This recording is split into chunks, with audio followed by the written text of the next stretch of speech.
जय श्री कृष्णा। महाभारत कुरुक्षेत्र युद्ध में जब सूर्यपुत्र कर्ण ने भगवान श्री कृष्ण से रोते हुए पूछा, आखिर मेरा क्या दोष था? दानवीर कर्ण का बात सुनकर भगवान श्री कृष्ण ने क्या उत्तर दिया, आइए जानते हैं। भक्ति मार्ग चैनल में आपको स्वागत है। महाभारत युद्ध को हिंदू धर्म में सबसे बड़ा युद्ध माना जाता है। महाभारत युद्ध में अनेक योद्धा ने भाग लिया था। कुछ योद्धा ने अपने स्वार्थ के लिए कुरुक्षेत्र में युद्ध लड़ रहे थे। इस युद्ध में पांडव वंश की 5 भाइयों ने अपने खोई हुई प्रतिष्ठा के लिए युद्ध लड़ रहे थे और कौरव वंश की अपना विरासत बचाने के लिए युद्ध लड़ रहे थे। पितामह भीष्म को अपना राज्य को सत्य और धर्म की प्रतिष्ठा रखने वाला उत्तराधिकारी चाहिए था। गुरु द्रोणाचार्य को दुर्योधन प्रति अपने निष्ठा और सच्चे ईमानदारी के प्रमाण देना था। इस महाभारत युद्ध में एक सत्य ईमानदारी योद्धा था, निस्वार्थ पर होकर युद्ध लड़ रहा था।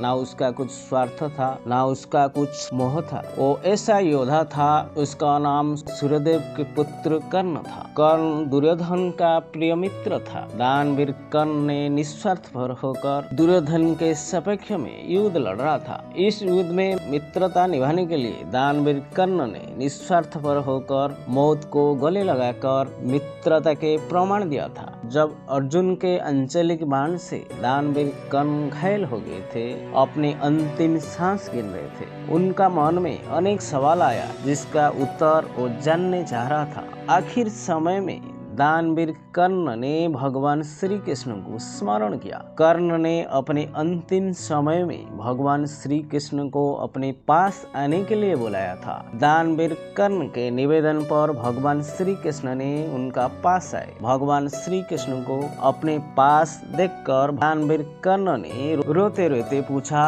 मेरा जन्म होते ही मेरा माँ ने मुझे त्याग दिया, क्या अवैध संतान होना मेरा दोष था? गुरु द्रोणाचार्य ने मुझे शिक्षा देने के लिए मना किया क्योंकि मैं क्षत्रिय पुत्र नहीं था। मैं क्षत्रिय होते हुए भी क्षत्रिय नहीं था। जिंदगी भर उस बोझ मैंने ढोते रहा। इसमें मेरा क्या अपराध था? जब मैं भगवान परशुराम जी के पास गया, वहाँ ने मुझे शिक्षा तो दिया। जब मैंने शिक्षा हासिल कर लिया, जब मेरा सच्चाई के बारे में पता चला, उन्हें मुझे श्राप दे दिया। जिस वक्त मैंने जो शिक्षा उनसे हासिल किया, जिस वक्त उस शिक्षा का मुझे आवश्यकता होगी, मुझे उस विद्या का विस्मरण हो जाएगा क्योंकि उनका हिसाब से मैं क्षत्रिय नहीं था। एक दिन का बात है, भगवान परशुराम की नींद भंग ना हो उसके लिए मैंने असर्य कीड़ा को सहन किया। इसकी उपहार स्वरूप भगवान परशुराम ने मुझे श्राप दे दिया था। क्या असर्य पीड़ा को सहन करना मेरा अपराध था? एक संयोगवशत एक गाय को मेरा बाण लगा था। उस गाय के स्वामी ने मुझे श्राप दे दिया था जबकि मेरा कोई दोष ही नहीं था। मैंने अनेक बार माफी मांगने पर भी गाय के स्वामी ने मुझे श्राप दे दिया कि असहाय समय में मेरा मृत्यु होगी। उस दुर्घटना में मेरा कोई दोष ही नहीं था, फिर भी उस श्राप की वजह से दुख कष्ट भोगना पड़ा। दुर्घटना किसी का साथ भी हो सकता है, उसमें मेरा क्या दोष था? मैंने अनेक बार माफी मांगते पर भी गाय के स्वामी ने मुझे माफ नहीं किया। द्रौपदी के स्वयंवर में मेरा अपमान किया गया, मुझे सूत पुत्र कहा गया। माता कुंती ने मेरा जिंदगी का आखिरी समय में मेरा जन्म के विषय में बताया और उसने दान में उनका बेटों को बचाने के लिए दान मांगा था।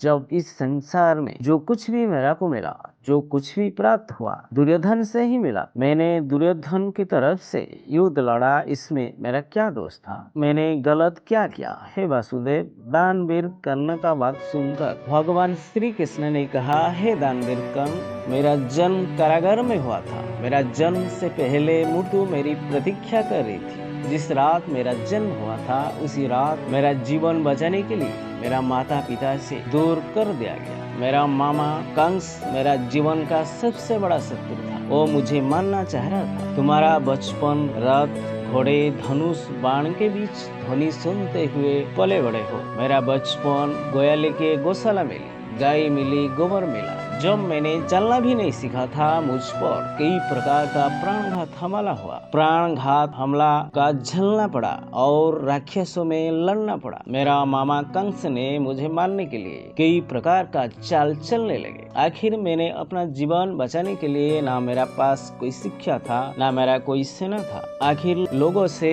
ताना ही मिले, क्योंकि हर समस्या का कारण मैं ही था। जिस उम्र में गुरुओं ने आपको तारीफ कर रहे थे, उसी उम्र में ना मेरा कोई गुरु था, ना मेरा पास कोई शिक्षा था। जब मेरा उम्र 16 साल का हुआ था, तब मैंने शिक्षा के लिए गुरु संदीपना का आश्रम में पहुंचा। जब आपका विवाह का उम्र हुआ, आप आपका पसंद की कन्या से विवाह किया। जब मैंने जिस कन्या से प्रेम किया था, मैंने उस कन्या संतान से विवाह किया जिसे मुझे चाह रहे थे। मैंने जिस राक्षस से बचाया था, मेरा समाज के सभी लोग राक्षस जरासंध से बचने के लिए यमुना नदी के किनारे से हटाकर समुद्र के किनारे से बसाना पड़ा। रण क्षेत्र में पलायन के कारण मुझे कायर और रणछोड़ का दोष मुझ पर लगा दिया गया। इस युद्ध में अगर दुर्योधन का विजय होता है, तुम्हें बहुत सारे श्रेय मिलेगा। हे दानवीर कर्ण, अगर इस युद्ध में धर्मवीर युधिष्ठिर का विजय होगा तो मुझे क्या मिलेगा? मुझे केवल दोषी दिया जाएगा। मुझे हर तरफ से श्राप मिलेगा,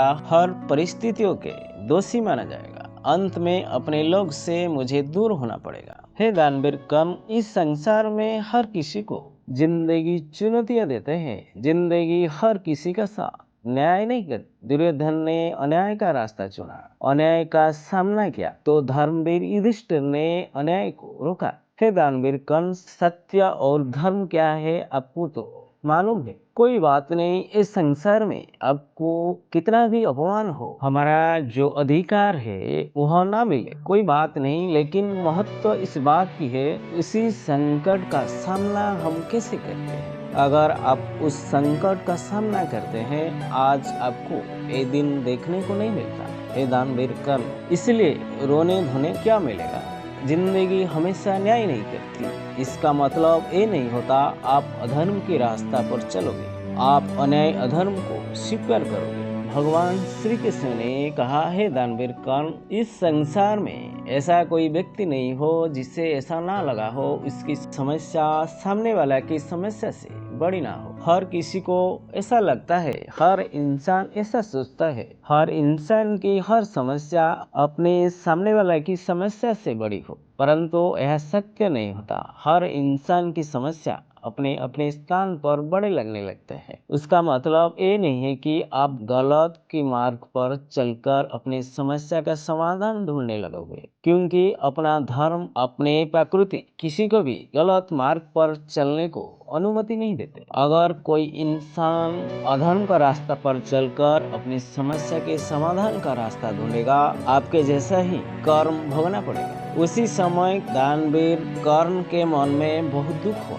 कर्ण को लगता था उसी का सारा जीवन बहुत दुख और कष्ट से बीता है। लेकिन जब भगवान श्री कृष्ण ने अपने जीवन की तुलना कर्ण की जीवन का तुलना की, तब कर्ण को समझ में आया कि भगवान श्री कृष्ण की समस्या के सामने मेरा समस्या कुछ भी नहीं। आखिरी समय में दानवीर कर्ण ने भगवान श्री कृष्ण के ज्ञान की वाणी सुनकर अपना आत्मा को तृप्ति महसूस कर रहा था। कुछ समय का बाद दानवीर कर्ण ने अपने आखिरी सांस त्याग कर दिया। भगवान श्री कृष्ण के ज्ञान वाणी से इस संसार को शिक्षा मिलता है कि हर इंसान वही सोचते है उसकी समस्या बहुत बड़ी हो, लेकिन हम दूसरे की समस्या को मन से देखें, ध्यान से सुने, हम लोग को पता लगेगा कि हमारा समस्या से दूसरे की समस्या छोटी लगेंगे। ऐसे लगेगा हमारा समस्या दूसरा की समस्या के तुलना से कुछ भी नहीं है। हम लोग अपने जीवन में छोटे छोटे समस्या को लेकर हमेशा दुख और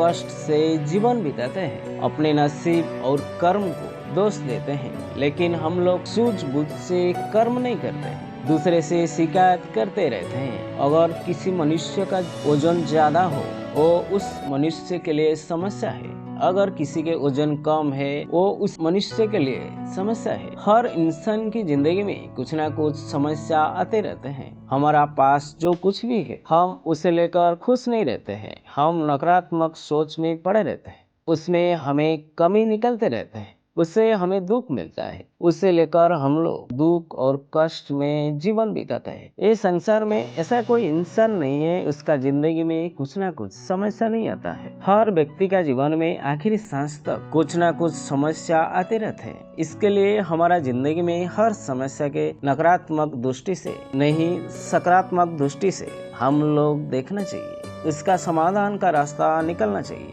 दोस्तों, ये महाभारत का कुरुक्षेत्र रणभूमि में भगवान श्री कृष्ण और दानवीर कर्ण का संवाद अगर आपको अच्छा लगा है तो हमारा YouTube चैनल को सब्सक्राइब कीजिए।